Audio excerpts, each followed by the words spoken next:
Folk and Fairy Tale, The Nightingale. Once upon a time there was a king. He lived in a beautiful palace in the land of China. Behind the palace was a forest. In the forest lived a nightingale. The nightingale sang so sweetly that he was known far and wide. People even wrote books about him. One day the king read one of the books. "This bird lives in the forest behind my palace, but I have never heard him sing. I must," said the king. So he sent his most trusted servant to bring back the nightingale. The servant went into the forest. By and by he came upon a plain brown bird singing a sweet song. It was the nightingale. "Will you come to the palace and sing for the king?" asked the servant.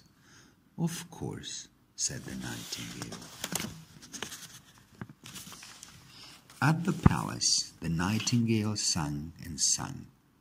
The king loved the music so much that he cried. "I will buy you a fancy cage so you can sing for me always," he said. So he did. By and by, a present came from the king of Japan. Inside was a toy nightingale. It was made of gold and covered with jewels. The king wound up the toy bird and it sang. "This is so pretty. I will place it in the cage with the real nightingale," he said. So he did. By and by, the king seemed to forget all about the real nightingale. Feeling unwanted, he flew back to the forest. "No matter, the toy bird is better," said the servant. Every night the king listened to the toy bird sing, but one day it broke. "It will never sing again," the servant said sadly.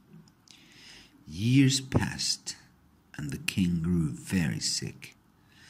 "My only wish is to hear the music of a nightingale," he said. He begged the toy bird to sing, but of course it did not. By and by, the real nightingale heard that the king was sick and flew to his window.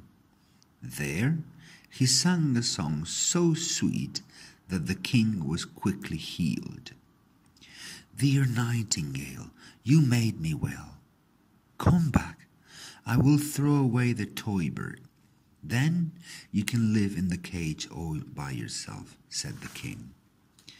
"No, keep the toy bird," said the nightingale.